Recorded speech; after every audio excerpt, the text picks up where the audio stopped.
Good evening and happy holidays. I am Gabriela Rez and welcome to Ballot Box here on Win TV. Many believe that the COP are dying a slow political death. The party that gathered over 140,000 votes in the 2010 general elections could hardly muster 40,000 in the local government elections held recently. The party held 2 seats in that election, both in the Tunapuna-Piarco Regional Corporation. Questions have been asked of its political leader. His leadership has been challenged from within the party. This has led to accusations and counter-accusations and the possible expulsion of 3 members of the executive, including the brother of Prakash Ramada. Votes of no confidence being raised, including one which our guest himself survived just over a year ago. Mr. Douglas. Good evening. We have on set Dr. Lincoln Douglas. He's first time here on Ballot Box, and he's a senior member of the COP. He's also the Minister of Art and Multiculturalism, Member of Parliament for Lopino Bonaire, Dr. Lincoln Douglas. Again, good evening. Good evening. As always, Ballot Box wants you, the viewer, to be heard. Your number to call during our call-in segment is 665-6278. You can also leave us a message on Facebook. Just search Ballot Box TT, or you can tweet us by using hashtag Ballot Box TT, or send us an email with your thoughts and suggestions at ballotboxt@gmail.com. Dr. Lincoln Douglas, we want to go straight into the questions. I know we've started late this evening due to the Christmas traffic. I heard you were caught in that traffic, is it? Well, yeah, there was a significant good night to the viewers of Trinidad and Tobago. Win TV, there's a significant traffic at the Churchill Roosevelt Junction. I think they're changing around the lanes and fixing the traffic lights and stuff. Oh my, so it's not really Christmas shopping traffic at all. But it's all good. It's the process of development being brought to you. Correct. Good to see the People's Partnership. Congratulations, Trinidad and Tobago, on that. Let's get straight into the questions, because I know we started late a bit. The Pandey factor was one of the main reasons that the COP was formed. And then the party trained their guns at Jack Warner. If the Ramjack and Pandey alliance becomes a major player in the UNC, will the COP leave the partnership? Not sure that I'm understanding your question, but the issue before us has to do with the validity of the COP and its relevance to the politics of Trinidad and Tobago. I want to assure the people of Trinidad and Tobago that COP is here in the politics to stay, number one. Number two, our commitment to the partnership is really a commitment to the people of Trinidad and Tobago.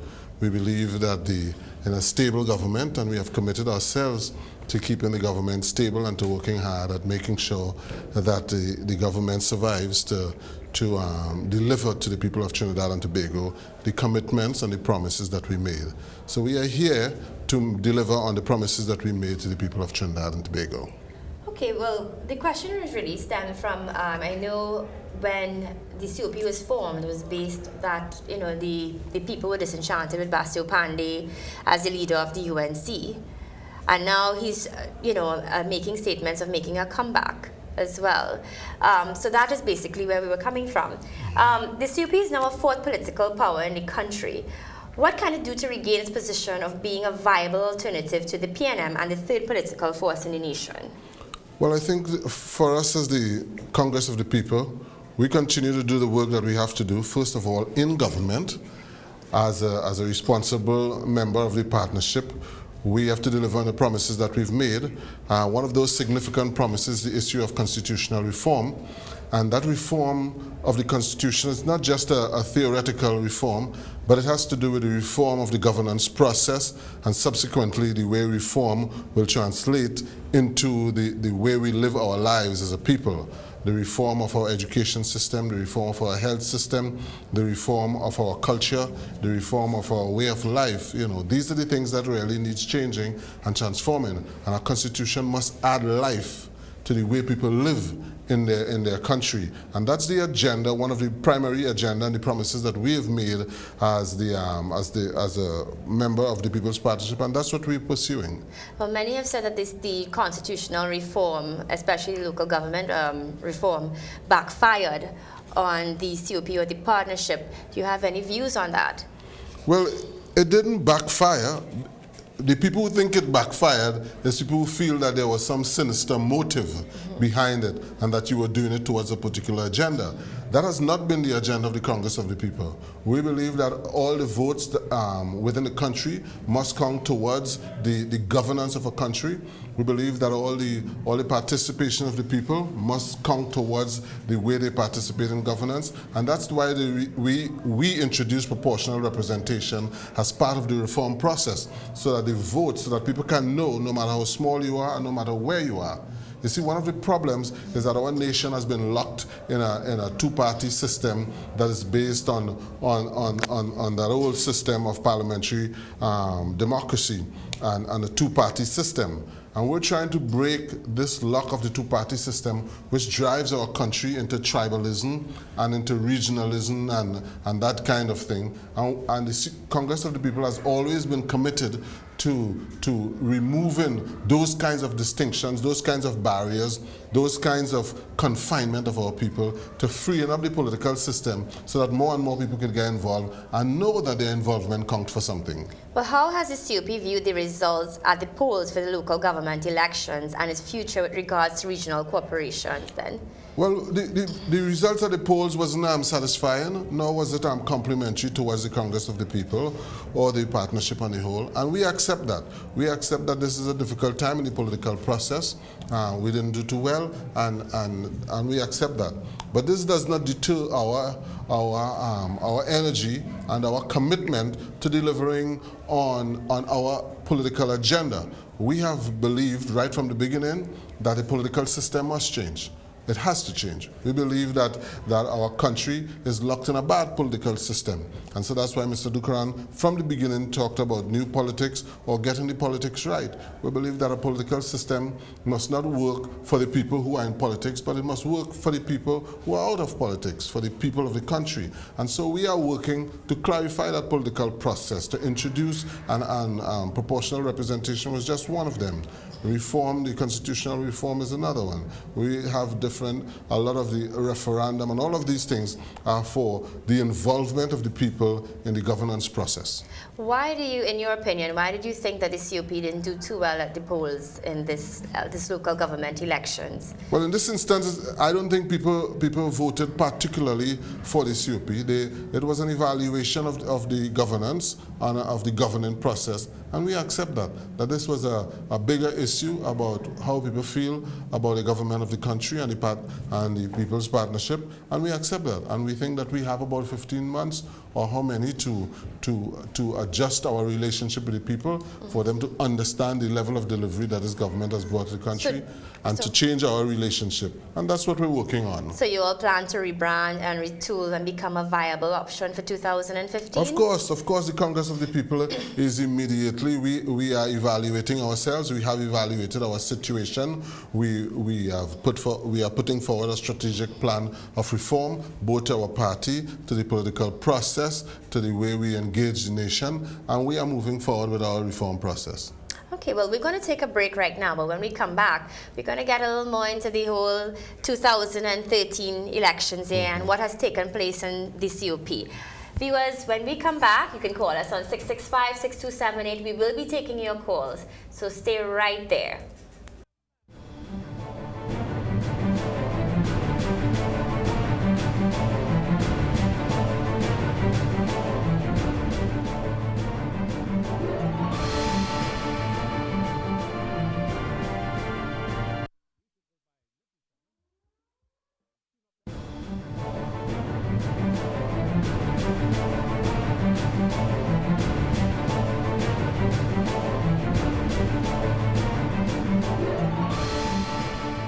Welcome back to Ballot Box. We have in set here Dr. Lincoln Douglas of the COP.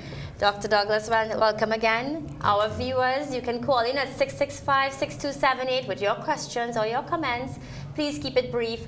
Also remember to switch your televisions off because we do not want that feedback.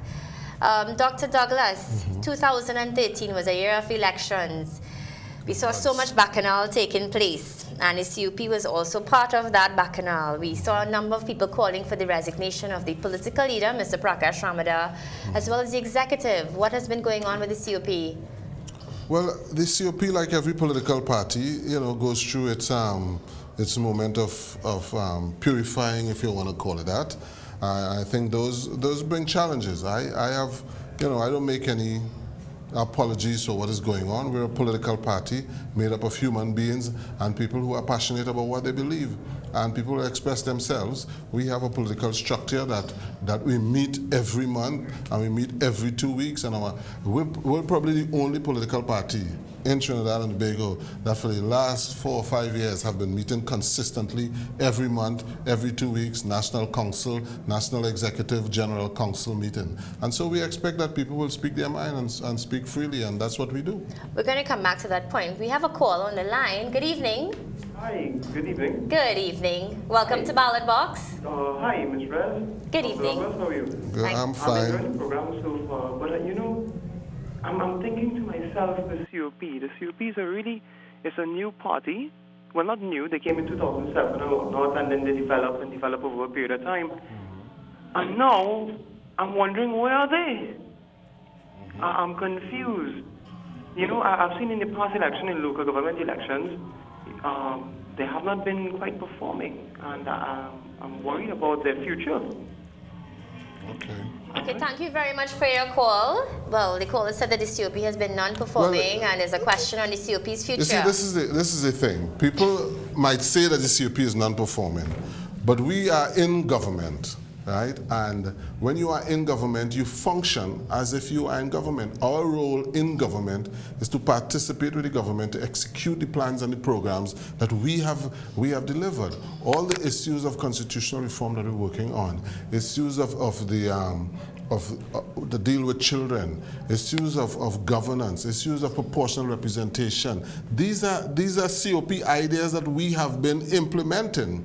But people, I think, want you to function as if you are not in government, where you are against and continue to speak.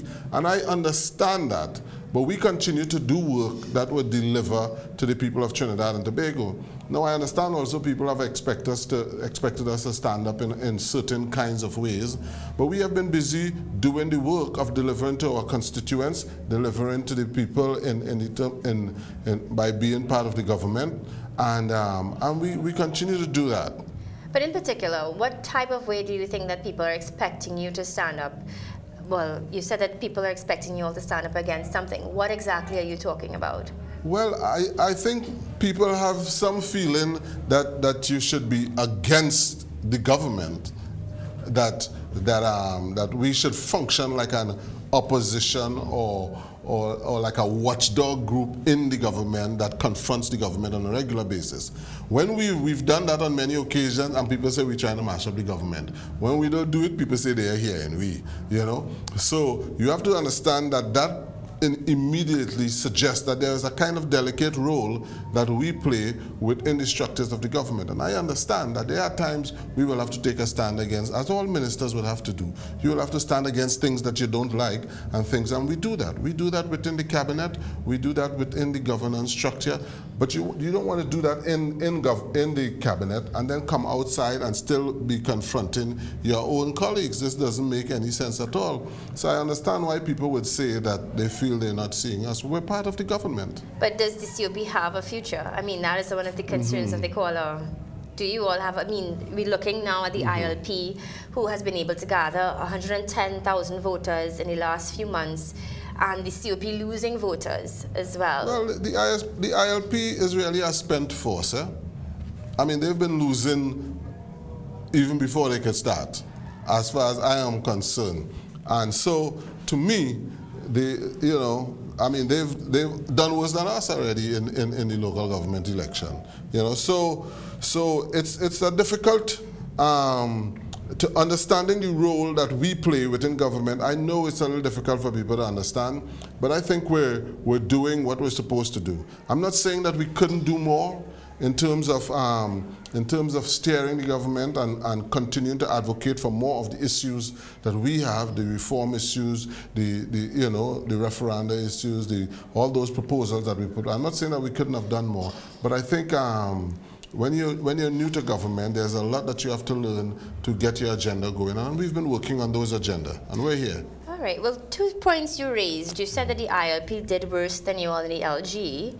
Well, certainly not better.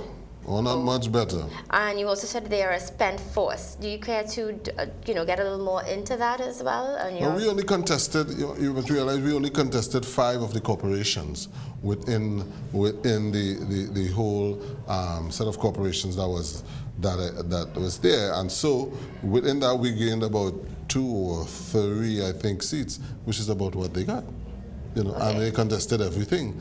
So not only that, in the last few months, we've seen a number of resignations. Some of their deputy political leader, the chairman of the youth congress, a whole range of people have pulled aside from that organization. But I am not here to really comment or to talk about the ILP, because that's not my issue. Okay. My issue is that the Congress of the People has an agenda. We are immediately right now on a reform agenda, both to transform our party and to transform the government and to put forward new ideas for the development of Trinidad and Tobago. At this point in time, I would like to invite the callers. You can call in at 665-6278. Your calls are live, and you can get a chance to make a comment or question Dr. Lincoln Douglas.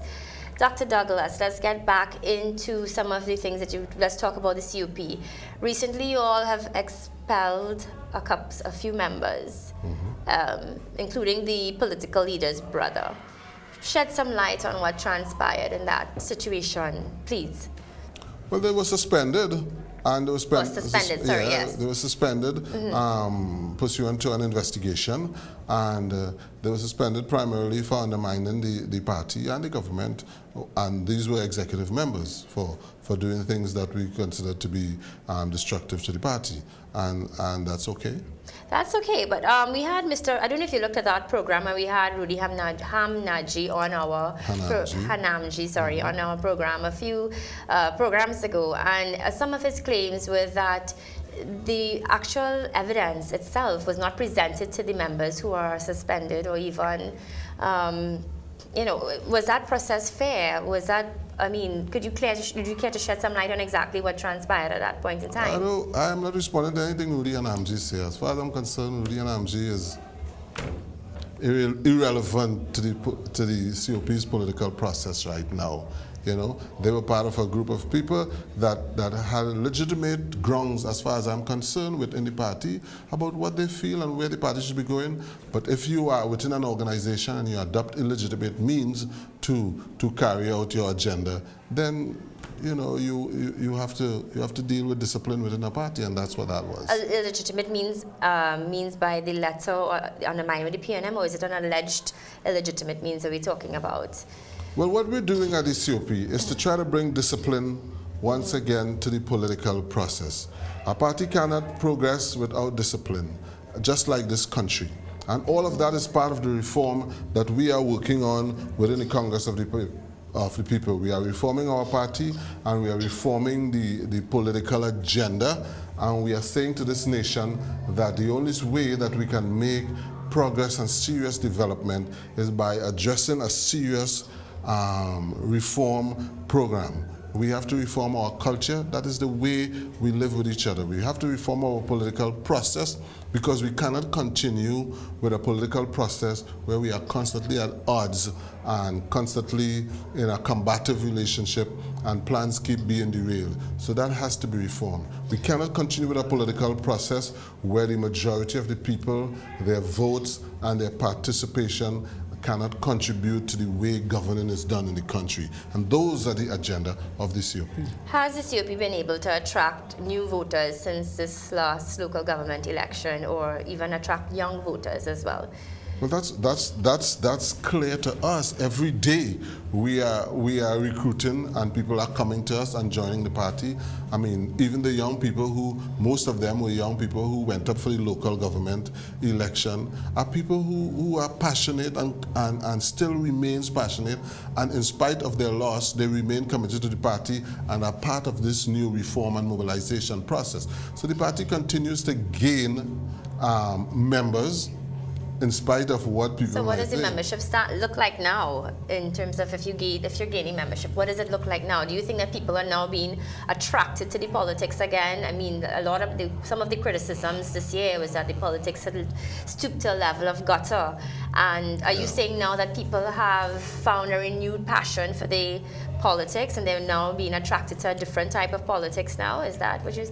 Well, I think people have always viewed the Congress of the People as a party that is above the kind of malaise and the kind of things that you saw exhibited. If you had come to any of the COP meeting, what you would have seen is a clear presentation about our agenda, about what we believe, about our philosophy, our structure. All this mudslinging and calling people names and busting files and all kinds of things, those are never part of the COP agenda and part of our political process, because we believe that the nation must be informed, people must be able to be critical about the judgments they make, they should be able to understand what the issues are, and they should be able to understand how you are going to address those issues. And this is the kind of political process that we think we want to make and the contribution we want to make as a COP.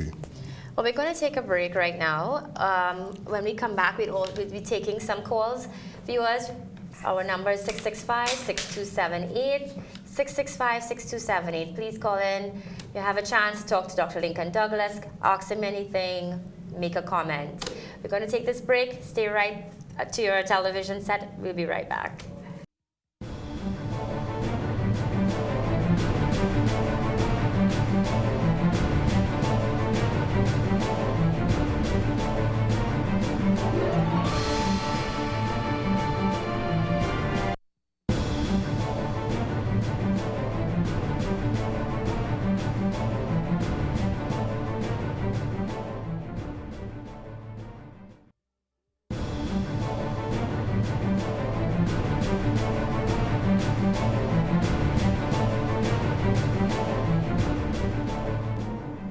Good evening. Welcome back to Ballot Box. We haven't sat here joining us for the first time, senior member of the COP, Minister of Art and Multiculturalism, Member of Parliament Filipino Bonaire, Dr. Lincoln Douglas. Viewers, at this point in time, we'd like you to call in 665-6278 with your comments or your questions that you can direct to Dr. Lincoln Douglas. Dr. Douglas, let's get back into some of the questions. In the beginning, I mentioned that there was even a vote of no confidence in you by your constituency members. What transpired, and talk about some of the work that has taken place in your constituency as well. Well, for the record, let me clearly say there has never been a vote of no confidence in me. All right? As in all constituencies, you have people who are mischief makers and who continue to make mischief. And I welcome the mischief makers because they are part of my constituency. But I got into office in the area of Filipino Bonaire West, and I made a commitment to that constituency to address 4 basic areas. That is the area of infrastructure development, education, youth and employment, and sport and culture. And we have been working assiduously. I am in my office on a regular basis, number 1. Number 2, if you go through my constituency, my constituency is at the base of the Northern Range, and so it was subject to profound flooding. Since I've been in office, and the year after we came in, since that year, we have fixed rivers, bridges, roads. As a matter of fact, significant rivers, the Mausika River. Right now we're working on the Aruka River and the Aruka Bridge. We're working on the old road, all those rivers in Aruka and Five Rivers. We have built retaining walls, and so we've had very, very limited flooding, and the infrastructure is coming into place. We also work with education. We support all the schools. I have personally visited every school in my constituency at least twice. I've worked with the principal. We have a number of things that we do with the schools. We have an education award and a civic award that we give to the best students in our community. We have an after-school program where we help students transition from standard 5 into high school. That's good because I think it's like overwhelming for some students the minute they reach into secondary school. Yes. We have a scholarship and an education grant where we give families $2,000 every up to 25 families to transition them to high school. I'm going to have to take a call, so hold that thought. Caller, good evening. Pleasant evening. Good evening to you. Welcome to Ballot Box. And to the Honorable Dr. Lincoln Douglas. Good evening to you, sir. Good evening to you, too. This is the caller, Tabakit. Dr. Lincoln Douglas, a question to you. I don't know, but it's mind-boggling. Do you think at this stage, if we say partnership, do you believe the next election that the COP should merge together with the UNC? I'll tell you why. After looking at the polls for the last local election, it clearly shows where the COP is not having a good showing. And I'm saying if we're talking to go to the poll in 2015, we want to go as a united force. Instead of you going and you say, well, look, I'll take 3 seats here and we take 3 there. I'm saying if you come with one force and you bring everything into one, it's greater to fight the people's national movement. This is my contribution. I don't know what is your take on it. But my honest opinion, I think it's time that the COP come into one arms with the UNC and fight as a single unit. Thank you. I will listen off air. Thank you very much, Mr. Tabakit. I have not heard from him for a while, but called in with a very good question. One of it is you've been criticized, your party's been criticized as being the UNC B team. Why not unite? Well, I did not join the UNC. I never joined the UNC, and I'm not a member of the UNC. I'm a member of the Congress of the People, and I joined the COP. And like me, there are thousands and thousands of people in Trinidad and Tobago who have never been a member of the UNC and will never join the UNC. They are members of the COP. The COP has a specific constitution and a specific community of people that support the COP. And the reason why the partnership worked is because the COP brought its community of people to the partnership. If you join, you automatically will lose those people because they are not members of the UCP and they might not be interested in being members of the UNC. So the idea of joining is a false idea in the first place because the COP, the areas and the constituencies that the COP has won, I am not sure that the UNC could win them on their own. Even if once you call yourself the UNC, it is the combination of both parties. This is what we call synergy, in that the sum is greater than the parts. And so joining up with the UNC, from my point of view, will defeat the value of the partnership, which is that you bring what you have and you bring what you have, and together you will create something more powerful. And unless people respect that, unless the UNC respects that, unless the COP respects that, we will continue to create a self-defeating process. All the parts have to be respected so that when they come together, they will bring the full value of what they have to the full value of what they have, so that you will create something more powerful. The moment you give up your identity, then you create a self-defeating process. So has the COP been respected by members of the UNC? Or is there issues of... I think the elections made a judgment on that. Explain. Explain to our viewers that statement. Well, what people saw as the COP not doing well had to do with people's opinion of how they think the COP fared within the context of the partnership. And that has been their judgment that, you know, this is making no sense. So you think people voted against the way the COP has been treated, and that's why there was a low voter turnout in that way? Well, there's been a low voter turnout, and there's been an evaluation of the government. There's been an evaluation of the government that that it has not been treating with us well. We have to accept that as a partnership, and that's why people who were our ardent supporters and people who were strong, they made their judgment. We as a political party and as a government, we have to understand that. We have to accept that. And we have to rework our relationship, our trust with the people, and deliver, not only deliver, but develop a relationship in a different way. It's not only an issue of delivery. It's about how people perceive your relationship with them. We're going to invite the callers again, 665-6278. The number's on the screen, 665-6278 for your questions or your comments.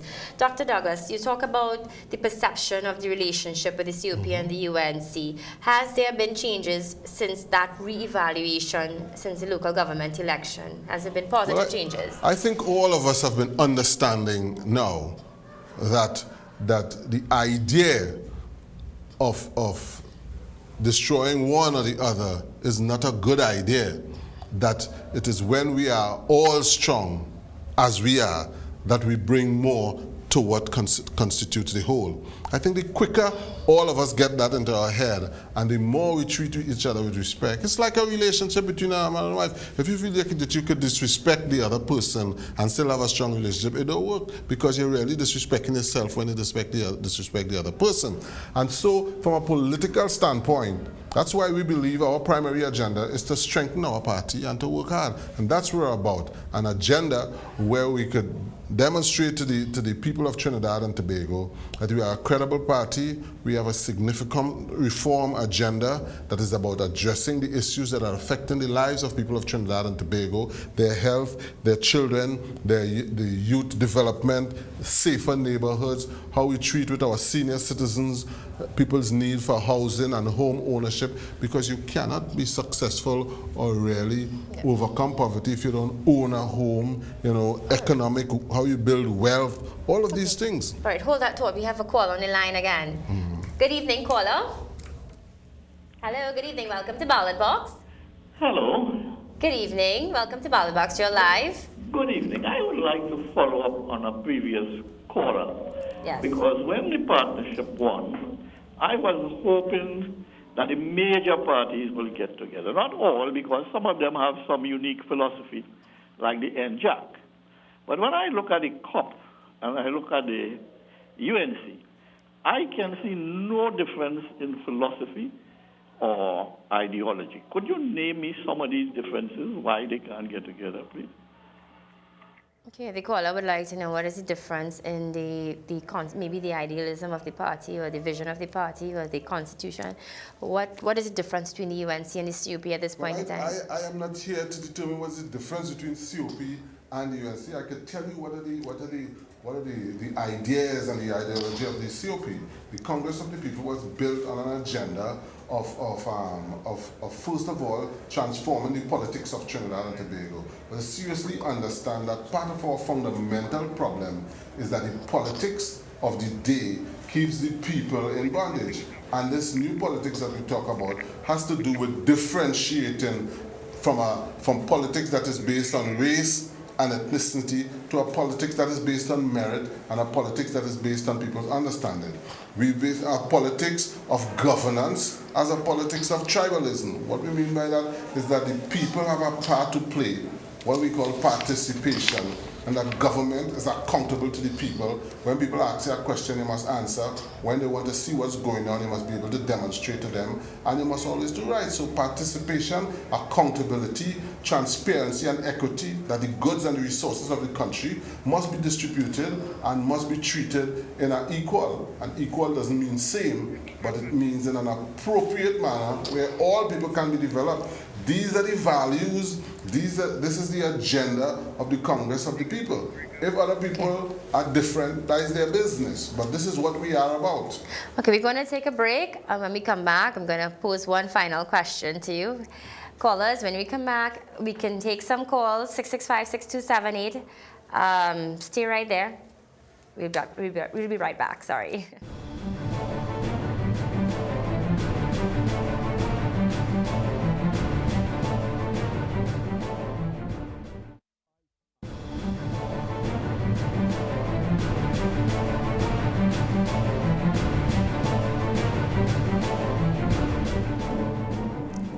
Welcome back to Ballot Box. We have on site here Dr. Lincoln Douglas, representing the COP.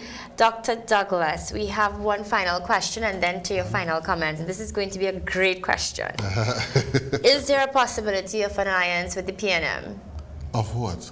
Between the COP and the PNM, a possible political alliance? My answer to that question is, in the world of politics, anything is possible. As to whether it's probable, say that the COP is a party that is really committed to the development of the politics and the way we govern in Trinidad and Tobago. Other people are squabbling and fighting, but we are about reforming this country. And all our problems in Trinidad and Tobago can be traced back to the issue that we have a governance problem, that people, the way the politicians do governing is not right. Somehow the people feel left out and they are upset and they get angry with the politicians. And so we are about improving the governance. And one of the ways we think that that is very critical is the reforming of our constitution in a way that addresses the needs and the things that people need to see. Their right to be employed, their right to have proper health care, reforming the agricultural and the food sector, reforming our energy sector, reforming the way our culture functions, because everything comes from our culture, our value system. And this is the agenda. This is the idea of the COP. Cleaner government. We need cleaner money. We need to save our country from all the various kinds of ways that we are losing our revenue and our productivity, and make sure that our people are able to live securely and safely in this Trinidad and Tobago. Well, thank you again, Dr. Douglas. You've been a wonderful guest on my show. And we have come to we've come to the end of our show for tonight. This is our final episode in this our second season of Ballot Box. It has been an interesting and exciting season where we had 2013 year of election. If there's anything you'd like to discuss with us, you can send us a mail at ballotboxtt@gmail.com or find us on Facebook at ballotboxtt. If there's any specific topics you'd like us to get back into when we start back our season, we would love to hear from you, questions or comments. Many thanks to Dr. Lincoln Douglas for joining us tonight. We also wish to thank all our sponsors and all our callers. Many thanks to the Ballot Box crew and the producers of the show. Have a safe and happy holidays and a happy Christmas. Merry Christmas to you. And a Merry Christmas, Dr. Douglas. Merry Christmas. I am Gabriela Rez. Good night.